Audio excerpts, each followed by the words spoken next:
mais tout simplement incroyable cet épisode-ci en termes d'informations et de révélations sur l'organisation Kara, sur Jigen, sur Jubi et bien sûr sur les Otsutsuki.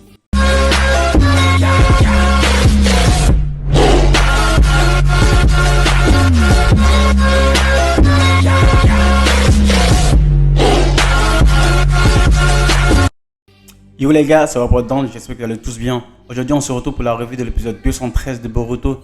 Comme vous savez tous, je vais toujours vous rabâcher les oreilles avec ça. N'hésitez pas à vous abonner, à liker, à partager la vidéo et bien sûr à activer la petite cloche de notification pour rater aucune vidéo.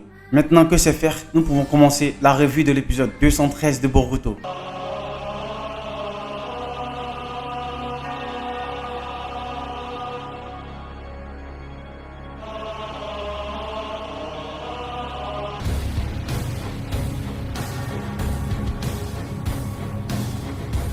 Et bien, comme je le disais précédemment, cet épisode était tout simplement incroyable en termes d'informations, en termes de révélations. Franchement, en toute sincérité, je ne vais pas trop m'attarder sur le combat de Kashin Koji versus Jigen, même si j'y reviendrai plus tard à la fin car Amado nous donne la solution de comment est-ce qu'on peut battre un Otsutsuki. Et durant cet épisode, nous apprenons que les Otsutsuki sont considérés comme des parasites. Ces derniers viennent par groupe de deux, dont l'un de classe inférieure qui pourra lui consommer le fruit de l'arbre divin et l'autre de classe inférieure qui servira d'engrais pour le Jubi. Leur objectif premier est d'absorber toute l'énergie vitale d'une planète. Et ce principe est répété inlassablement. Nous l'avons bien vu avec le cas de Momoshiki et Kinshiki.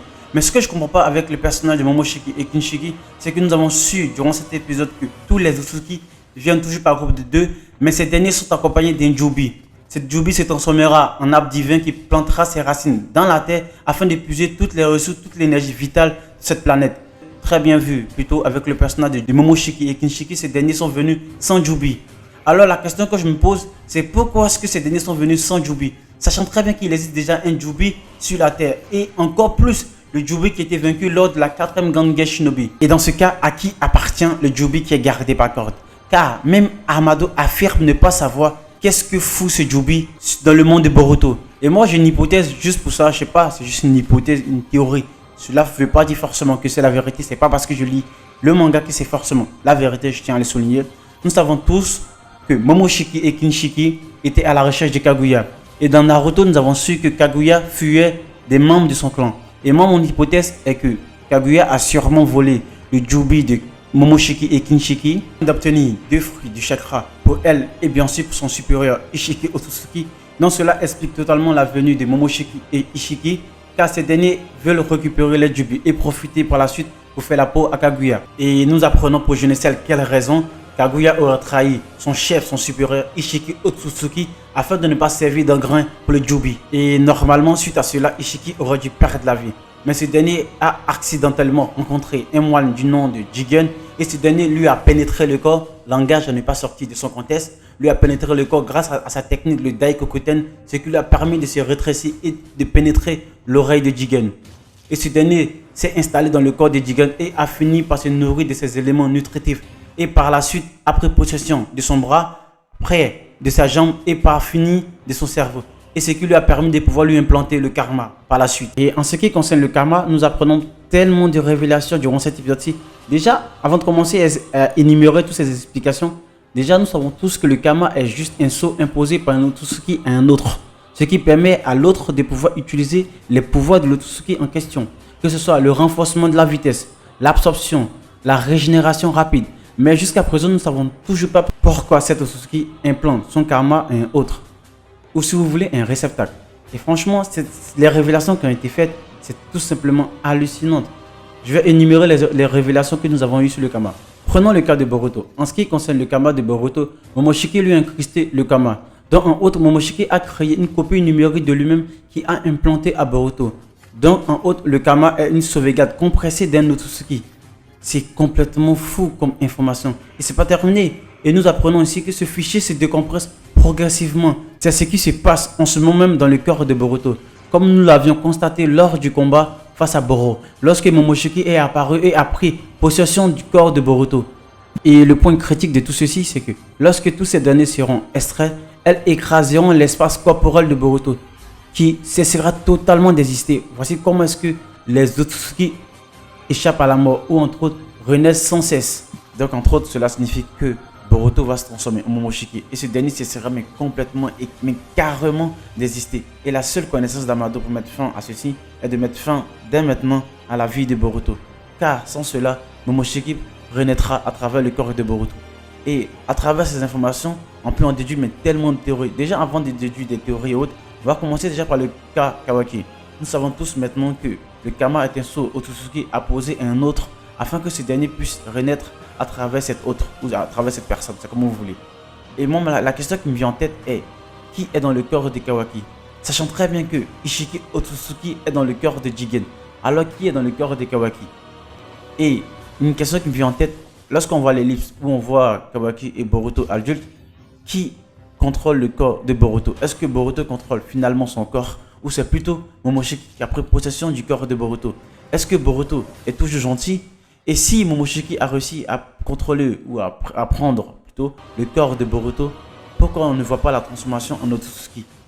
Franchement, j'ai tellement de théories. Puis, grâce à Sasuke, nous avons une dernière révélation. Car ce dernier pose la question à Amado.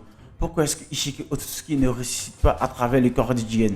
Et ce dernier affirme que la puissance de Ishiki Otsutsuki est telle que le corps de Jigen ne peut pas la contenir. Et si ce dernier par force était forcé de ressusciter à travers le corps de Jigen, ou si ce dernier ressuscitait à travers le corps de Jigen, ce dernier aurait seulement 2 jours à vivre, car sa puissance est telle que le corps de Jigen ne pourra pas la contenir. C'est pour cela que ce dernier a tant cherché un récipitacle parfait, donc Kawaki. Et donc, imaginez juste un peu, nous avons très bien vu Jigen, pas Ishiki plutôt, mais juste Jigen, affronter les 2 ninjas les plus forts du monde, considérés comme des dieux shinobi, et les a mis à mal. Franchement, littéralement, il s'est carrément amusé avec eux. Et juste imaginez-vous si il ressuscite à travers le corps de Kawaki, qui est lui considéré comme un récipitacle parfait pour Ishiki Otsutsuki. Et donc, c'est pour tout ceci que Amado et Kashin Koji ont cherché à nuire au plan de Jigen, en faisant tomber la Roe9, ou si vous voulez, le dirigeable, en laissant s'échapper Kawaki, en donnant les coordonnées de l'emplacement de Jubi à Sasuke. Et donc là, c'est le moment opportun pour vaincre Ishiki Otsutsuki. Sachant très bien que lors de son combat face à Naruto et Sasuke, ce dernier a perdu une énorme quantité de chakra. Donc, pour l'instant, il lui reste à moins de 10% de chakra, 10 à moins de 10% de chakra. Et donc, c'est le moment opportun pour vaincre Ishiki Otsutsuki.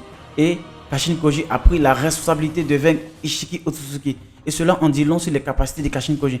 Car face à Kakashi, si il est aussi fort comme ça, cela veut dire qu'il pouvait littéralement plier Kakashi en deux. Et franchement, je ne sais pas pour vous, mais les techniques de combat de Kashin Koji m'ont fait penser littéralement à un Jiraiya. Même Naruto s'en est aperçu. Et pour vaincre Jigen, ou plutôt Ishiki Otsutsuki, Kashin Koji fait une invocation de flammes qui ne sont pas absorbables par le Kama. Même si le Kama est un pouvoir vraiment cheaté, nous connaissons maintenant les restrictions du Kama. Il ne peut pas absorber tout élément qui ne vient pas du chakra. Il ne peut pas absorber comme ça la matière, par exemple. Et donc, cela signifie entre autres que les flammes invoquées par Kashin Koji sont issues de la vraie matière et non du chakra. Et la question qui me vient en tête dès maintenant, c'est est-ce que ces flammes suffiront à vaincre Ishiki Otsutsuki? Car en fin d'épisode, nous voyons Amado qui dit qu'il va donner la solution pour vaincre un Otsutsuki. Et nous voyons clairement les flammes de Kashin Koji. Voilà les amis, c'est tout ce que j'avais à dire concernant cet épisode 213 de Boruto.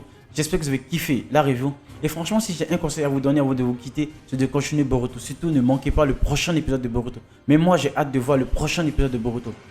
Si ce les gars, c'était votre pote Dan, j'espère que vous avez apprécié la review. Si c'est le cas, n'oublie pas de lâcher le petit pouce bleu. Si t'as pas like, si t'as pas kiffé, c'est pas grave, tu peux mettre un dislike, c'est pas grave. Mais si t'as kiffé, n'oublie pas de t'abonner, de liker, de partager la vidéo, de me donner vos avis en commentaire. Et le plus important, partage la vidéo à tes amis pour faire connaître la chaîne. Et si c'est votre pote Dan, on se dit à la prochaine pour une nouvelle vidéo. Yes sir!